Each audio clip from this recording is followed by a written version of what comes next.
My name is Naomi Richardson. I'm 34 years old.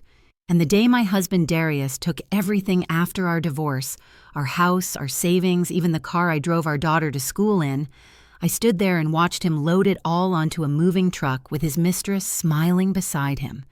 He told me I'd come crawling back within a month, begging him to take care of me because I was nothing without him.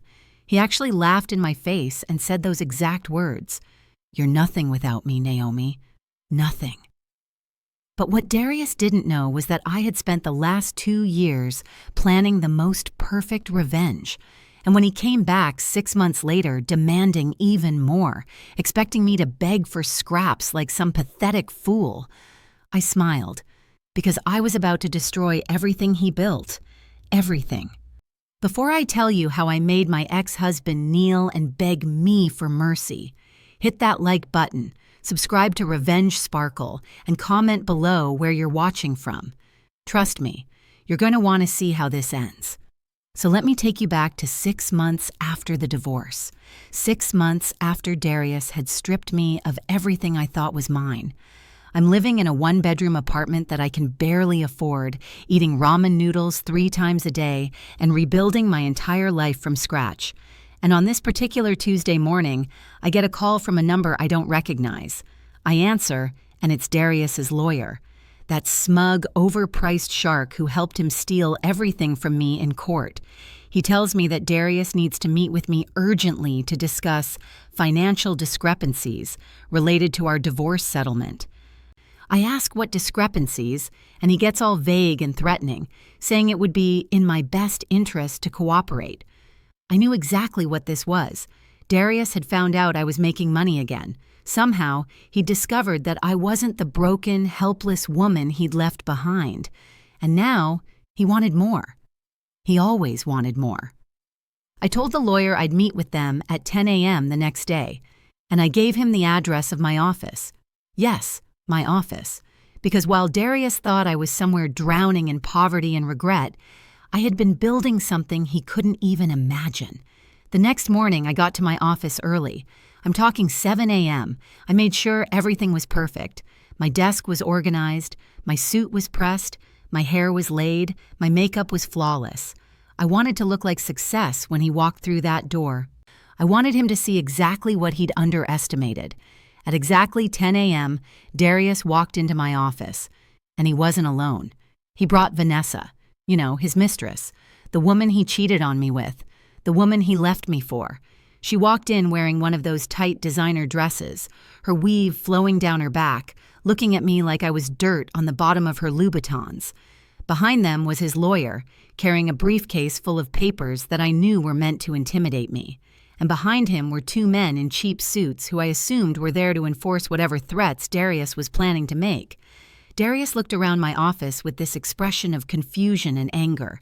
He saw my name on the glass door. He saw my degrees on the wall. And he saw my team of accountants working at their desks in the open office space beyond my private office. And I watched his face turn red because he couldn't process what he was seeing. "What is this?" he said, his voice already rising. "What the hell is this, Naomi?" I smiled at him. That same calm smile I'd been practicing in the mirror for months. "This is my forensic accounting firm, Darius. Please, have a seat." He didn't sit. None of them sat. Vanessa was looking around like she couldn't believe what she was seeing. The lawyer was checking his notes like he'd gotten the wrong address. And Darius was just staring at me with this mixture of shock and rage that I'd seen before. That look he used to give me when I dared to question him about anything. "You have an accounting firm?" he finally said. "How? You haven't worked in 8 years. You have no clients, no credentials, no—" "I have a CPA license," I interrupted him. "Had it reinstated 2 years ago. And I have plenty of clients, Darius. In fact, I'm doing very well, but you didn't come here to congratulate me on my success, did you? Your lawyer said something about financial discrepancies?" The lawyer stepped forward, trying to regain control of the situation. He started talking about how they'd discovered I had income during our marriage that I didn't disclose during the divorce proceedings. He claimed I'd hidden assets. He said Darius was entitled to half of everything I'd earned while we were still married. I let him talk. I let him lay out all his threats and accusations. And when he was done, I opened my desk drawer and pulled out a folder. Just one folder, but it was thick. Very thick. "You're right," I said, my voice steady even though my heart was racing. "I did earn money during our marriage. I had a separate bank account that Darius didn't know about. I worked freelance accounting jobs on the side while I was managing the books for his dealership. And you know what? Every single dollar I earned is legally mine. I have documentation showing it was separate property, never commingled with marital assets. My lawyer is welcome to walk you through it. But that's not why you're really here, is it?" Darius's jaw clenched. "What are you talking about?" "You're here because your dealership is under investigation," I said, watching his face carefully.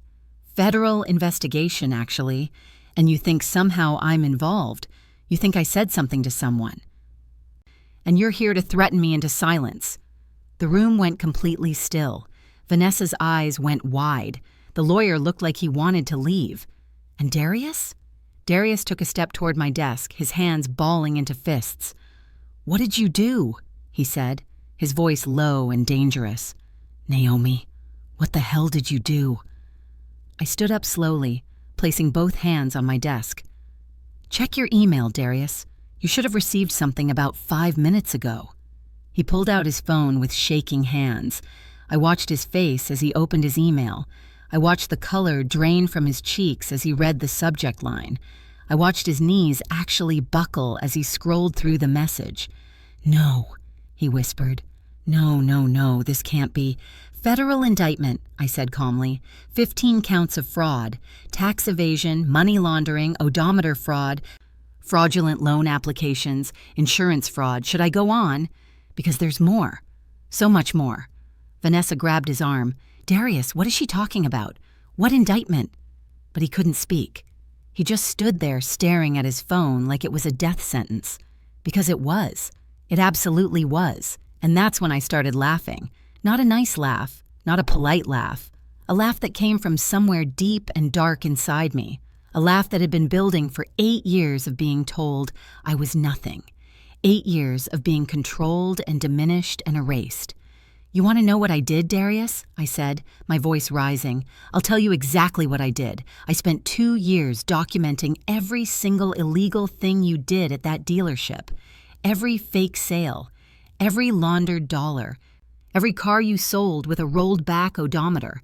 Every fraudulent loan you helped customers get. Every insurance claim you filed on cars that were never actually damaged. I documented everything." His face went from white to gray. "You're lying." "Am I?" I pulled out another folder. This one was even thicker. "I have copies of everything, Darius.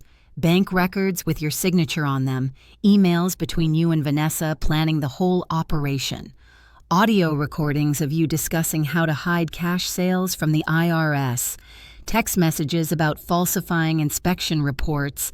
I have everything." Vanessa made a sound like a wounded animal. "Darius, she's lying. Tell me she's lying."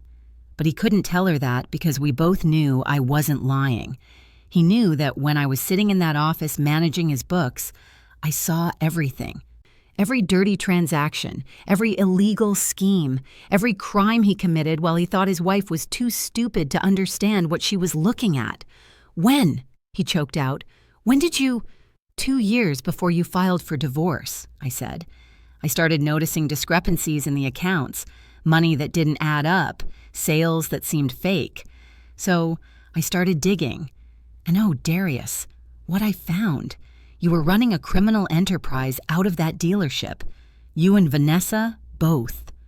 Vanessa was crying now, her mascara running down her face. "I didn't do anything. This was all him. I was just doing what he told me to do." "Save it," I snapped at her. "I have evidence of you creating fake buyer profiles, forging signatures, and depositing cash into offshore accounts. You were a full partner in this fraud, sweetheart." "Don't act like you're innocent." Darius finally found his voice. "Why?" he said. "Why would you do this to me? I gave you everything." And that's when I lost it. That's when all the pain and rage I'd been holding back came pouring out. "You gave me everything?" I shouted. "You gave me everything? You took my career. You took my identity. You isolated me from my friends and family. You made me work 60 hours a week managing your illegal business for free. You cheated on me with your employee. You humiliated me in divorce court. You took our house, our cars, our savings.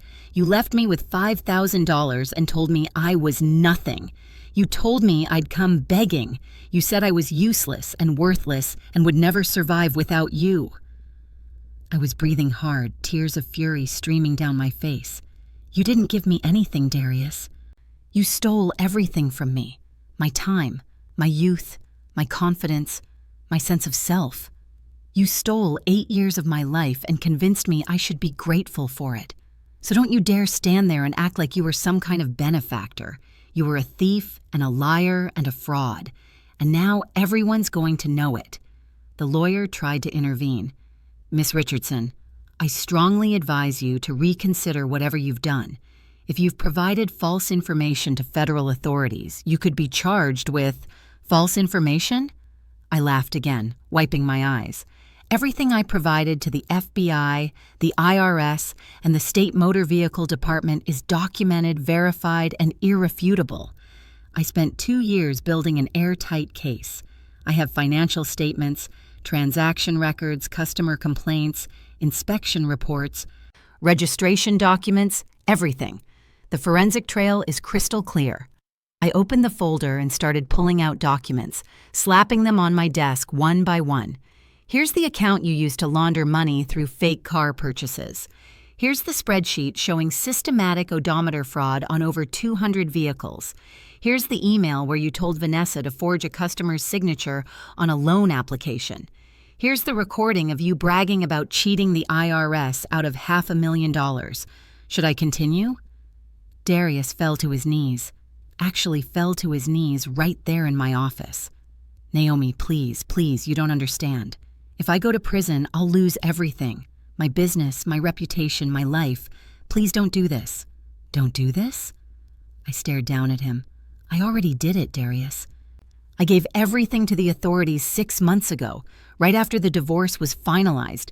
The reason you're only finding out now is because they wanted to build their case. They wanted to make sure you had no idea what was coming, and I helped them do it. Vanessa was hyperventilating. This can't be happening. This can't be happening. Darius, fix this. Make her take it back. I can't take it back, I shouted at her. Do you understand what's happening here? Federal indictment means federal prosecutors have reviewed the evidence and decided they have enough to convict. This isn't some threat or negotiation. This is over. You're both going to prison. The lawyer was frantically typing on his phone, probably trying to figure out how to get himself out of this situation before he became implicated. The 2 men in cheap suits were backing toward the door like they wanted no part of whatever was about to happen. Darius was still on his knees, and now he was actually crying, real tears running down his face, the same face that had looked at me with such contempt when he took everything I owned, the same face that had smiled when his lawyer called me a gold digger in court, the same face that had texted me, "You're nothing without me," after the divorce was finalized. "I'll give it all back," he sobbed. "The house, the money, everything. I'll leave Vanessa. We can get back together. We can fix this. Just please, call them off." And you know what? For a split second, I almost felt sorry for him. Almost. Because seeing someone completely broken is hard, even when they deserve it. Even when they destroyed you first. But then I remembered. I remembered the night I found him in bed with Vanessa. I remembered him laughing at me when I cried. I remembered him telling the judge I contributed nothing to our marriage. I remembered living on ramen noodles in a studio apartment because he took everything. I remembered my mother crying because she couldn't afford to help me. I remembered sitting in my car at night sobbing because I didn't know how I was going to survive. I remembered being nothing. "Get up," I said coldly. "Get up and get out of my office. Naomi, please." "Get up," I screamed it. "Get up and get out before I call security. You want mercy? You want forgiveness? You should have thought about that before you destroyed my life. You should have thought about that before you stole from hundreds of customers. You should have thought about that before you committed federal crimes. But you didn't, did you? Because you thought you were untouchable. You thought you were so smart, so clever. You thought your bookkeeper wife was too stupid to understand what you were doing. I walked around my desk and stood over him. But I understood everything, Darius. Every single transaction, every dirty deal, every fraudulent sale. I understood it all, and I documented it all, and I gave it all to the people who could destroy you. And you know what the best part is? He looked up at me with red, swollen eyes. I'm getting paid for it, I said with a smile. Whistleblower reward. 30% of whatever the government recovers from your fraud. Based on their initial assessment, that's about $2 million coming to me then. So not only did I get my revenge, I'm getting rich off it. How's that for contributing nothing? Vanessa let out a wail of despair. Darius just stared at me like he was seeing me for the first time. Maybe he was. Maybe this was the first time he'd ever really looked at me and seen an actual person instead of a prop in his life. You destroyed me, he whispered. No, I said firmly. I revealed you. You destroyed yourself the moment you decided to build an empire on fraud. I just made sure you paid for it. There's a difference. The lawyer finally found his voice. We'll fight this. We'll prove entrapment, coercion, prove that you manipulated. Prove what? I cut him off. That I performed my duties as his bookkeeper? That I kept accurate records? That I noticed illegal activity and reported it to the authorities like I'm legally required to do? Good luck with that defense. And by the way, I suggest you distance yourself from this case immediately, because I also provided evidence that you helped structure some of these deals. You might want to get your own lawyer. His face went pale. He grabbed his briefcase and practically ran out of my office. The two men in suits followed him without a word. That left Darius, Vanessa, and me. Get out, I said quietly. Both of you. Get out of my office and don't ever contact me again. The only communication between us from now on will be through federal prosecutors. Darius struggled to his feet. He looked broken, defeated, old. I loved you, he said. I really did love you, Naomi. No, you didn't, I replied. You loved having someone you could control. You loved having a woman who made you feel powerful because she depended on you. You loved having free labor for your criminal enterprise. But love? Real love? You don't even know what that means. He opened his mouth like he wanted to argue, but Vanessa grabbed his arm. Let's go, she hissed. Just let's go before she calls the police. They left. They walked out of my office and out of my life. And I stood there in the silence, shaking, crying, feeling like I'd just run a marathon. My assistant, Jessica, poked her head in. Miss Richardson, are you okay? I'm fine, I said, wiping my eyes. I'm absolutely fine. Can you bring me some water and cancel my next 2 appointments? I need a minute. She brought me water and closed the door behind her. I sat down at my desk, took a long drink, and let myself feel everything. The rage, the satisfaction, the relief, the sadness, all of it. Because the truth is, revenge isn't clean. It isn't simple. Even when someone deserves everything they get, even when you've been justified in every action you took, there's still this weight to it. This knowledge that you've changed someone's life forever, that you've set events in motion that can't be stopped. But then I thought about that text message. You're nothing without me. And I didn't feel sad anymore. Let me take you back to how this all started, because you need to understand who I was before Darius and who he turned me into, to really appreciate how far I fell and how hard I climbed back up. 8 years ago, I was 26 years old and I was killing it. I was a senior accountant at Morrison & Associates, one of the top accounting firms in the city. I handled portfolios for high net worth clients. I'm talking millionaires, business owners, executives. People trusted me with their money because I was good at what I did, really good. I had my own apartment, my own car, my own life. I was making 6 figures. I was independent. I was happy. And then I met Darius at a charity gala. He was 32, handsome in that clean-cut professional way. He owned a luxury car dealership that seemed to be thriving. He drove a different expensive car every week. He wore custom suits. He talked about building his empire, about being his own boss, about creating generational wealth. He was charming, attentive. He made me feel special in a way no one else had. He pursued me hard. Flowers at my office, surprise dinner reservations, weekend getaways. He swept me off my feet, and I let him.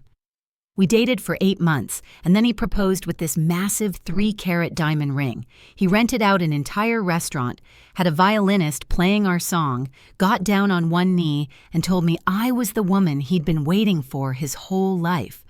I said yes. Of course I said yes. I was 26 and in love, and he was offering me a fairy tale. The wedding was beautiful, small and intimate, just family and close friends. We honeymooned in Bali.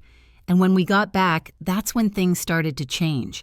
He started talking about how hard it was to manage the dealership alone, how he needed someone he could trust to handle the financial side, how he was losing money because he didn't have time to focus on the books. And then he said it, the line that changed my life. "Baby, what if you quit your job and came to work for me, just temporarily until I get systems in place? I need someone I can trust, and you're brilliant with numbers. Plus, we'd get to spend more time together, build this empire together." I hesitated. I loved my job. I'd just been offered a promotion to senior management. But Darius was so convincing. He painted this picture of us as a power couple, building his business together, creating something meaningful. "It's just temporary," he kept saying, "just until we're stable. Then you can go back to corporate if you want. But right now, I need you." So I quit. I gave up my 6-figure job, my career trajectory, my independence, and I went to work for my husband. At first, it felt good. I was organizing his chaotic accounting system. I was finding inefficiencies and fixing them. I was saving him money and increasing profits. He praised me constantly, told everyone I was his secret weapon, called me his partner. But then the dealership grew and he hired a professional management team. Suddenly, my contributions needed approval from people who'd never met me. My ideas were implemented without credit. When I brought this up to Darius, he got annoyed. "You're not an employee, Naomi. You're my wife. Why do you need credit? Everything we build is ours together. Isn't that better than some corporate title?" I told myself he was right, that my ego was getting in the way, that being his wife and partner was more important than public recognition. But it got worse. He stopped including me in meetings. He made decisions without consulting me. When I asked questions about the business, he acted like I was nagging him. He started saying things like, "You don't understand the automotive industry," or "Stick to the books, that's what you're good for." The books. That's all I was to him. A bookkeeper, not an accountant with a degree and a CPA license. Not his wife and partner, just someone who entered numbers into a spreadsheet. And while I was becoming invisible in his business, I was becoming invisible in our marriage, too. He started working late, like really late, 2, 3 in the morning sometimes. He started taking business trips that lasted days. He started hiring new staff without discussing it with me, including Vanessa. Vanessa was 24, beautiful, eager to please. She started as a sales associate but quickly became his executive assistant. She worked the same late hours he did. She traveled with him on business trips. She knew his schedule better than I did. When I expressed concern, he made me feel crazy. "Not every man cheats just because he works with women," he said with this disgusted look.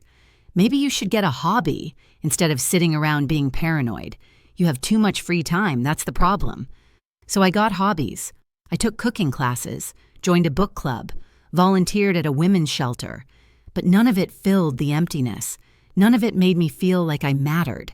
I tried to talk to him about going back to work, about rebuilding my career, about having my own identity again. He shut it down immediately. "Why would you do that? I make plenty of money. You don't need to work. Just enjoy your life." "It's not about money," I said.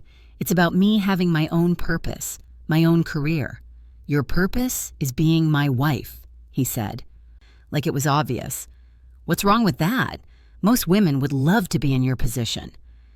I stopped arguing with him, because what was the point? He'd made it clear that my value was tied to him, that without him, I was nothing. And then I started noticing problems with the books, money that didn't make sense, sales that seemed fake, cash deposits that weren't recorded properly. At first I thought it was mistakes, poor record keeping, but as I dug deeper, I realized it wasn't mistakes, it was deliberate fraud. Darius was running a criminal operation out of his dealership. He was buying cars at auction, rolling back their odometers and selling them as low-mileage vehicles. He was creating fake buyers to launder cash. He was helping customers get loans they didn't qualify for by falsifying their income documents. He was filing fraudulent insurance claims, and Vanessa was helping him. I saw emails between them. I saw text messages. I saw bank statements showing money being moved through shell companies. I saw everything, and I made copies. I don't even know why I did it at first. Some instinct told me to protect myself, to document what I was seeing in case I needed it later. So I started photographing documents, downloading files to encrypted drives, recording conversations. I told myself I was just being cautious, that I'd never need any of it, that Darius would never hurt me, but deep down I knew better. 6 months later, I came home early from a book club meeting. The meeting got canceled because the host was sick. I texted Darius to let him know I was coming home, but he didn't respond. I pulled into our driveway at 8:30 p.m. and saw Vanessa's silver Audi parked on the street. My stomach dropped. The front door was unlocked. Music was playing upstairs. Not Darius's usual taste. Something slow and sensual. I climbed the stairs like I was walking to my own execution. Each step felt heavier than the last. I knew what I was going to find. I'd known for months. But knowing and seeing are two different things. I pushed open our bedroom door. They were in my bed. The bed I'd picked out. The sheets I'd washed that morning before I left for book club. They weren't just having sex. They looked comfortable, familiar, like they'd done this 100 times before. Vanessa screamed when she saw me. She grabbed the sheets and tried to cover herself. But Darius? Darius just sat up and looked at me with this expression of irritation. Not guilt, not shame, irritation. "You said you'd be out until 10, he said flatly. That was his first response. Not "I'm sorry," not "this is a mistake," just annoyance that I came home early. I couldn't speak. I just stood there, frozen, staring at them. "Naomi, we need to talk," Darius said, getting out of bed like this was a normal conversation. He pulled on his pants, completely calm. "What is this?" I finally managed to say. "It's exactly what it looks like," he replied. "And honestly, it's time we had this conversation. Vanessa and I have been together for 2 years. This isn't new." 2 years. While I was cooking his dinners and managing his business and playing the devoted wife. 2 years of lies. "I'm your wife," I whispered. "You're a title," he said cruelly. "That's all. You walk around this house all day doing nothing, spending my money, acting like you're entitled to it. Vanessa actually contributes something. She helps me close deals. She brings in clients. She works as hard as I do. What do you do, Naomi?" Each word was a knife in my chest. "I gave up my career for you. I run your books. You gave up a mediocre job at a mid-tier firm," he interrupted. "You act like you sacrificed some amazing career, but you were just an accountant. Nothing special. And now, you're not even that. You're just my wife who doesn't work and doesn't contribute and doesn't do anything valuable." I felt like I was going to throw up. "You asked me to quit. You said we'd build this together." "I needed free labor to get started," he said with a shrug. "You were useful then. You're not useful now." Vanessa was putting on her clothes, avoiding my eyes. "Darius, maybe we should—" "No. She needs to hear this," he cut her off. He walked toward me, and I backed up. "I want a divorce, Naomi. I've wanted one for a while. I was trying to figure out the best time to tell you, but since you've caught us, might as well do it now. I'll be generous. I'll give you 6 months to figure out your life. You can stay in the guest room until you find somewhere to go. I'll even help with your apartment deposit." "This is my home too," I said, tears streaming down my face. "No, it's not. Check the deed, Naomi. Check the car registrations. Check every bank account. Nothing is in your name. You own nothing. You are nothing without me." Those words, those exact words. "You are nothing without me." I stood there in the doorway of my bedroom, watching my husband and his mistress get dressed, and I realized he was right about one thing. I had nothing, no job, no money of my own, no assets in my name, no power. He'd taken everything, and I'd let him. "I'll call my lawyer tomorrow," Darius said, putting on his shirt. "Come on, Vanessa. Let's go to your place." They walked past me like I wasn't even there. I heard them go downstairs, heard the front door close, heard Darius's car start and drive away, and I sank to the floor right there in the hallway and cried until I couldn't breathe. But somewhere in the middle of that breakdown, something shifted. Some spark of rage cut through the pain and humiliation. I got up. I went to the guest room where I'd been storing all those encrypted drives, all those photocopied documents, all that evidence I'd been collecting, and I started planning. The divorce was brutal. Darius hired the most aggressive lawyer in the city. They painted me as a gold digger who'd never worked, who'd contributed nothing, who was trying to steal from a successful businessman. His lawyer stood up in court and said, "Your Honor, Miss Richardson has no job, no income, no assets, and no marketable skills. She spent 8 years living off my client's hard work while contributing nothing to the marriage or his business. She is simply not entitled to any portion of his success." The judge asked about my role in the business. Darius's lawyer said I'd done some basic bookkeeping, but nothing that contributed to the company's growth or value. My lawyer was court-appointed because I couldn't afford anyone better. She tried to fight for spousal support, but she wasn't equipped to handle Darius's expensive legal team. I sat there through the whole trial, looking small and helpless and broken, because that's what I wanted them to see. I wanted them to think I was defeated. When the judge asked if I wanted to make a statement, I said very quietly, "I just want this to be over. I don't want to fight anymore." Darius's lawyer smiled like he'd won, and in a way, he had. The settlement was $5,000 and 6 months of minimal spousal support. That was it. No house, no cars, no portion of the business I'd helped build. Nothing. The day the divorce was finalized, I got a text from Darius. "Hope you learned something from this. Next time, contribute." I stared at that text for a long time, and then I texted back one word, "Okay." Because I had learned something. I learned that depending on someone else meant being powerless. I learned that love without respect was worthless. I learned that I would never, ever allow myself to be that vulnerable again.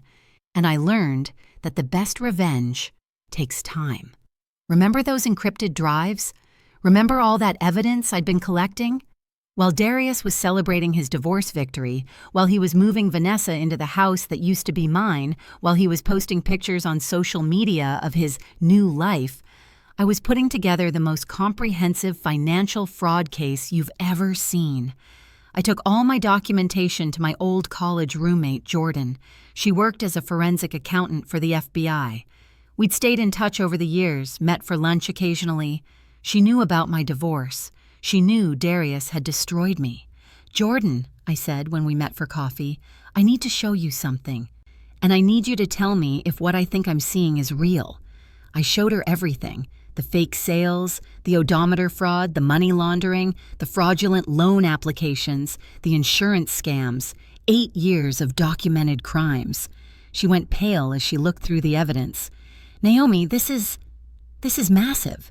This is federal. Do you understand what you have here?" "I understand that my ex-husband is a criminal," I said, "and I understand that I'm legally obligated to report financial crimes I discover in the course of my work, even if that work was for my husband." "You're going to destroy him," she said quietly. "Yes," I replied, "I am."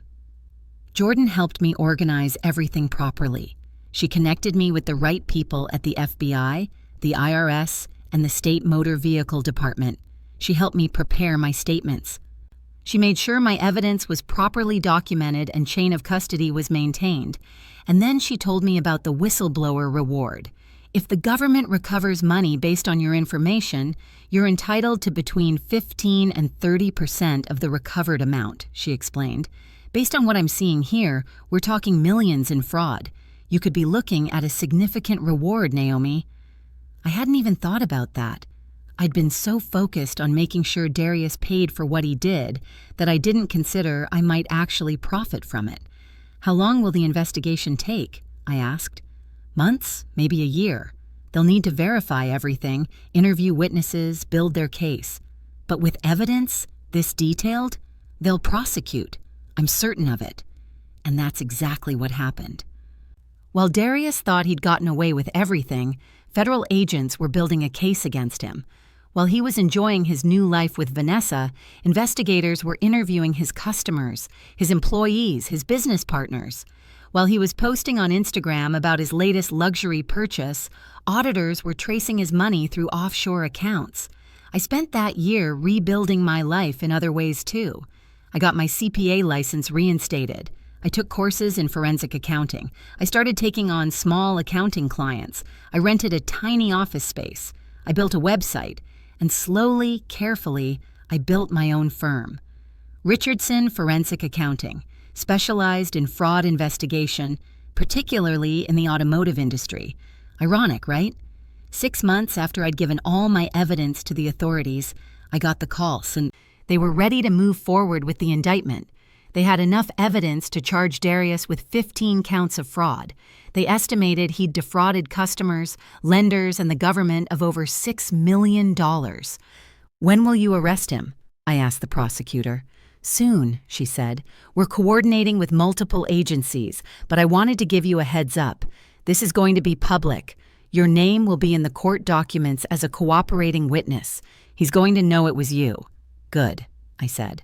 "I want him to know." "Miss Richardson, I have to ask, are you doing this for the right reasons? Because if revenge is your primary motive, revenge is not my primary motive," I interrupted her. "Justice is. Darius committed serious crimes. He defrauded innocent people. He stole from the government, and he needs to be held accountable.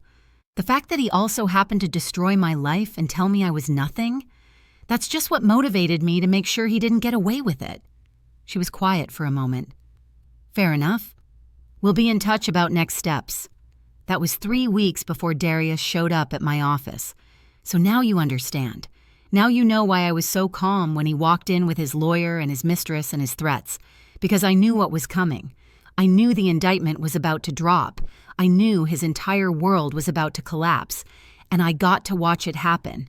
After they left my office that day, after Darius fell to his knees begging me to fix what I'd broken, I sat down and pulled up the news on my computer. The story broke 2 hours later. Local businessman indicted on federal fraud charges. Luxury car dealer accused of multi-million-dollar fraud scheme. Federal investigation reveals systematic fraud at Richardson Auto Group. Richardson Auto Group. The dealership that used to have his first name on it. He'd changed it after we got married, said it was more professional to use our last name. Now that name was all over the news, associated with fraud and crime and lies. My phone started ringing. Reporters wanting comments. Former customers asking if they'd been defrauded. Other business owners asking if I could investigate their books. My phone didn't stop ringing for 3 days. And through it all, Darius kept trying to reach me. Calling, texting, even showing up at my office again until I threatened to call the police. He wanted me to fix it. To call the prosecutor and say I made a mistake. To somehow undo everything I'd done. But I couldn't undo it, even if I wanted to. The wheels were in motion. The indictment was filed. The evidence was documented. The case was being prosecuted. 3 months later, Darius went to trial. I had to testify. I had to sit on that witness stand and explain what I found, how I found it, why I reported it. Darius's lawyer tried to paint me as a vindictive ex-wife making false accusations, but the evidence didn't lie. The documents didn't lie. The bank records didn't lie. The jury deliberated for 6 hours. Guilty on all 15 counts. I was in the courtroom when the verdict was read. I watched Darius's face crumble. I watched Vanessa, who'd taken a plea deal to testify against him, crying in the back row. I watched his parents sobbing in the gallery, and I felt nothing. No triumph. No satisfaction. Just emptiness. The sentencing hearing was 2 months later. The prosecutor asked for 15 years. Darius's lawyer begged for mercy, talked about his contributions to the community, his clean record before this, his remorse. The judge gave him 12 years in federal prison, 12 years for stealing $6 million, for defrauding hundreds of customers, for lying to the IRS, for building an empire on crime. When the judge asked if I wanted to make a victim impact statement, I stood up. I walked to the front of the courtroom, and I looked at Darius in his orange jumpsuit, his hands cuffed, his eyes red from crying. "Your Honor," I said, my voice steady, "Darius Richardson told me I was nothing. He told me I contributed nothing to our marriage or his business. He told me I would never survive without him. He took everything from me and then laughed about it. But what he didn't understand is that by taking everything, he freed me. He forced me to find out who I really was without him. And what I discovered was that I was smart enough, strong enough, and brave enough to bring his entire criminal enterprise down. So thank you, Darius, for underestimating me. It made my victory so much sweeter." I sat down. Darius tried to catch my eye, tried to mouth something to me, but I looked away. The judge sentenced him right after my statement. 12 years. That was a year ago. A year since Darius was sentenced. A year since I finally got justice. My firm is thriving now. I have 12 employees. We handle fraud investigations for law firms, corporations, and private clients. I specialize in automotive fraud because I know that industry better than anyone.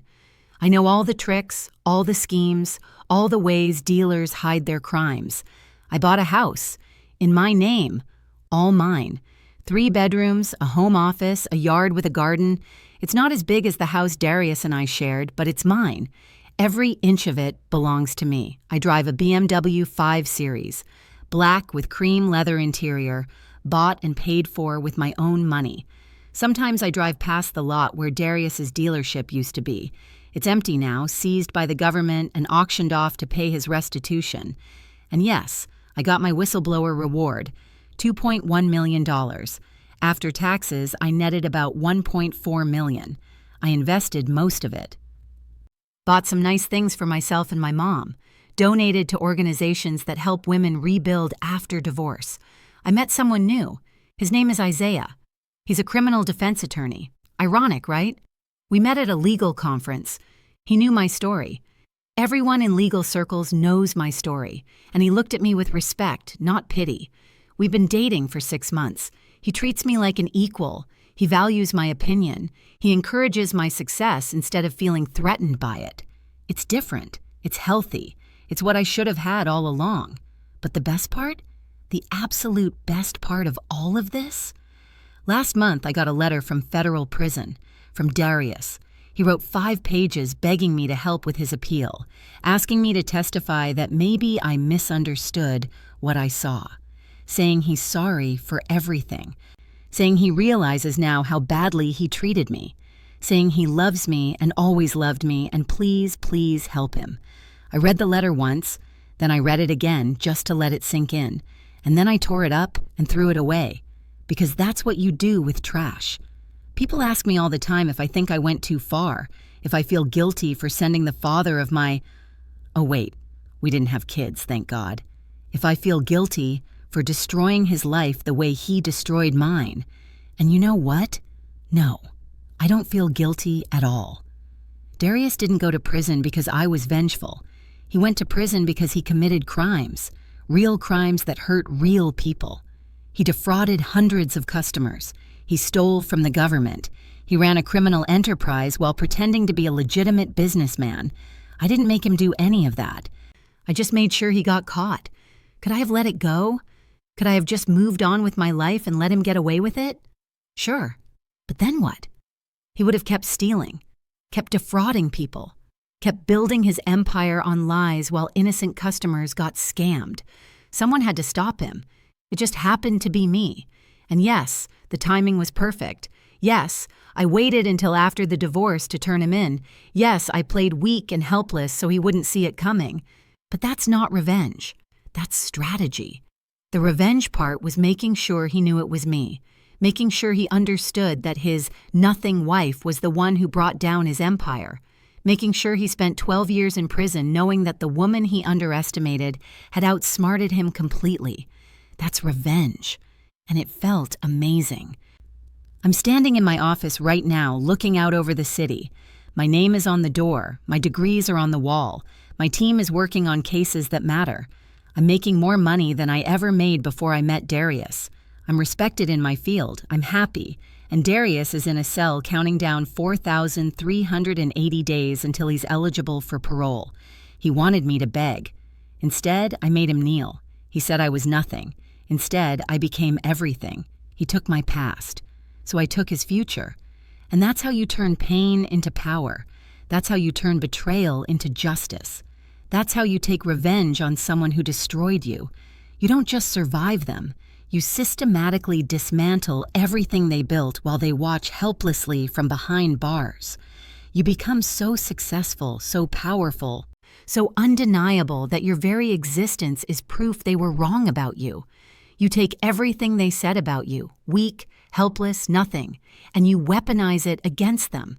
And when they finally realize what you've done, when they're on their knees begging you to show mercy, you smile and you walk away. Because you're not nothing. You never were. If you loved watching me get my revenge, smash that like button and subscribe to Revenge Sparkle for more stories where the underdog comes out on top. Comment below, do you think I went too far, or did Darius get exactly what he deserved? And don't forget to tell me where you're watching from. Drop your city and country in the comments. I love seeing where my revenge family is watching from all over the world. And remember, they can take your money, they can take your house, they can take your dignity, but they can never take your ability to rise up and destroy them from the inside out. That's real power, that's real revenge, and that's how you win. Epilogue 3 years later. It's been 3 years since Darius was sentenced. 3 years since I stood in that courtroom and watched him being led away in handcuffs. 3 years since I tore up his pathetic letter begging for help with his appeal. And I need to tell you what's happened since then because the story doesn't end with him going to prison. That was just the beginning of my real life. Richardson Forensic Accounting now has 42 employees across 3 offices. We've expanded to New York and Atlanta. We've investigated over 300 fraud cases. We've helped recover over $50 million for victims of financial crimes. And we've put 17 criminals behind bars. I'm not just successful, I'm a force in my industry. I've been featured in Forbes, Business Insider, and the Wall Street Journal. I've testified before Congress about automotive fraud. I've trained FBI agents on how to spot financial crimes. I've written a book about forensic accounting that's used in universities across the country. Last month, I was invited to speak at Harvard Business School. Harvard. The girl who Darius said contributed nothing was teaching future business leaders about ethics and fraud detection. And you want to know the most insane part? During my speech, a student raised her hand and asked, "Miss Richardson, what advice would you give to someone who feels powerless in their career or personal life?" I looked at this room full of bright young people, all of them with their whole futures ahead of them, and I told them the truth. If someone makes you feel powerless, that's information, I said. That's them telling you exactly how threatened they are by your potential. Powerlessness isn't a permanent state. It's a temporary condition that exists only as long as you believe what they're telling you about yourself. The moment you stop believing their lies and start building your own truth, that's when you become dangerous. That's when you become unstoppable. The entire room stood up and applauded. Students came up to me afterward telling me their own stories of being underestimated, controlled, diminished. And I looked at each one of them and said, "Document everything. Build your case. And when the time is right, strike." That's my legacy now. Not just taking down my ex-husband, but teaching others how to recognize abuse, how to protect themselves, how to fight back legally and strategically. Isaiah proposed to me 6 months ago. We got married last month in a small ceremony in my backyard garden. No big production, no expensive venue, just 40 people who actually love us, good food and genuine joy. My mother walked me down the aisle crying happy tears. She told me she'd been so scared when Darius destroyed me. She thought I'd never recover, but she was wrong. I didn't just recover, I transformed. Isaiah is nothing like Darius. He's secure enough in himself that my success doesn't threaten him. When I closed my biggest case ever last year, a $15 million fraud investigation, he took me out to celebrate and bragged about me to everyone at the restaurant. When I got invited to speak at Harvard, He rearranged his entire schedule so he could come watch. When I work late on difficult cases, he brings me dinner and asks if I need anything. He treats me like a partner, an equal, a human being with value beyond what I can do for him. That's what real love looks like. And I know the difference now because I lived through the counterfeit version. We're trying to have a baby. It's complicated because I'm 37 now and my body has been through stress that most people can't imagine. But we're trying. And if it happens, wonderful. If it doesn't, we'll adopt or foster or just be the cool aunt and uncle to our friends' kids. Because I'm not desperate to fill some void anymore. I'm not trying to prove anything. I'm just living my life on my own terms. But you want to know about Darius. I know you do. Because that's what everyone asks. Have you heard from him? Do you ever visit him? Does he try to contact you? Yes. He tries to contact me constantly. He sent 23 letters from prison in the past 3 years. I've read exactly 0 of them. My assistant opens all mail from the prison, scans it for anything legally relevant, and then shreds it. I don't need to read his apologies or his excuses or his manipulation tactics.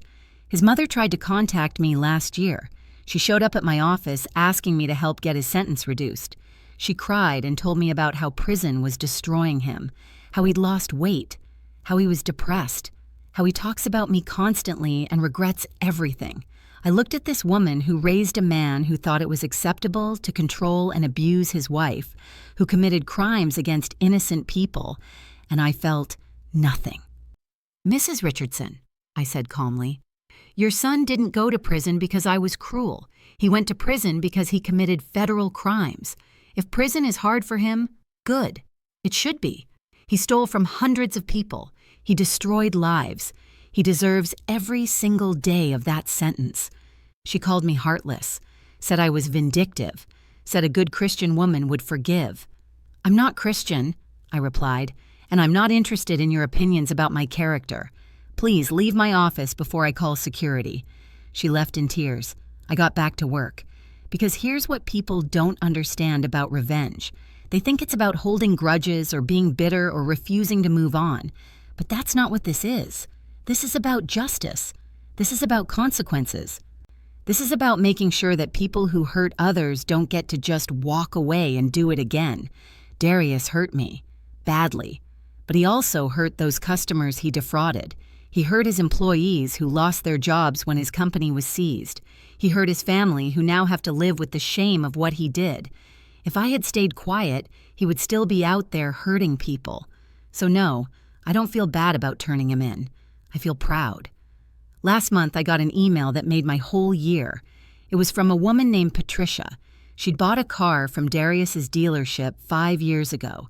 He'd rolled back the odometer from 150,000 miles to 40,000 miles. She'd paid $30,000 for a car that was worth maybe $8,000. The car broke down 6 months after she bought it. The transmission was shot. The engine was failing. She'd been stuck with this huge loan for a worthless car and no way to pay it off. But after Darius was convicted, she was able to join the class action lawsuit against his dealership. She got full restitution plus damages, $45,000 total. Her email said, Miss Richardson, I don't know if you'll ever read this, but I needed to thank you. I was drowning financially because of that car loan. I was working 3 jobs to make payments on a car that didn't even run anymore. The restitution you helped me get literally saved my life. I paid off the loan, bought a reliable used car, and still had enough left to build an emergency fund. You gave me my life back. I cried when I read that email, because that's what this was really about. Not just getting back at Darius, but helping all the people he hurt. I framed that email and hung it in my office. When people ask me why I do what I do, I point to it. That's why. 2 months ago, I was contacted by a documentary filmmaker.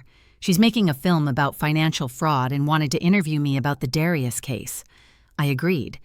During the interview, she asked me the question everyone always asks. Do you ever regret how things turned out? Do you ever wonder what life would be like if you just walked away? And I looked directly into that camera and said, every single day, I'm grateful things turned out exactly the way they did. Because if I had walked away, I would still be that scared, powerless woman who believed she was nothing. Darius destroying me was the best thing that ever happened to me.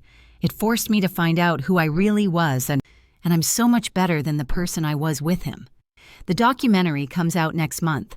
It's called Nothing: The Woman Who Destroyed Her Husband's Empire. Apparently, my case is the centerpiece of the film. Darius will probably watch it from prison. He'll see me thriving. He'll see my success.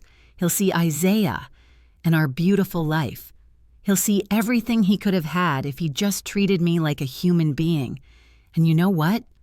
I hope it destroys him all over again. I hope he lies awake at night thinking about how he had a smart, capable, loyal woman who loved him, and he threw her away because his ego was too fragile to share the spotlight. I hope he realizes that if he just valued me, supported me, treated me as an equal, we could have built something real together. I hope he understands that he didn't just lose a wife. He lost his freedom, his business, his reputation, and his future because he couldn't handle the idea of a woman being his equal. But mostly, I hope he finally understands that I was never nothing. I was always something.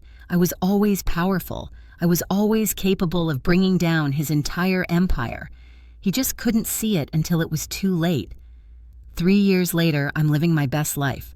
I'm successful beyond anything I imagined when I was that broken woman leaving the divorce court with $5,000. I'm respected in my industry. I'm financially secure. I'm in love with a man who sees me for who I really am. And Darius has 9 more years left on his sentence. 9 more years of knowing that the woman he called nothing became everything while he lost it all. That's not revenge. That's poetry. That's justice. That's victory. So to everyone watching who's in a situation like I was, to everyone who's been told they're nothing by someone who's supposed to love them, to everyone who's been controlled and diminished and erased, hear me when I say this. You are not nothing. You are not powerless. You are not stuck. Document everything. Build your case. Find your allies. And when the moment is right, strike with everything you have. Because the best revenge isn't just living well. The best revenge is making sure they pay for every single thing they did to you while you build a life so successful, so joyful, so undeniably amazing that your very existence becomes proof of their biggest mistake. They thought breaking you would be the end of your story. Make it the beginning of their ending. That's how you win.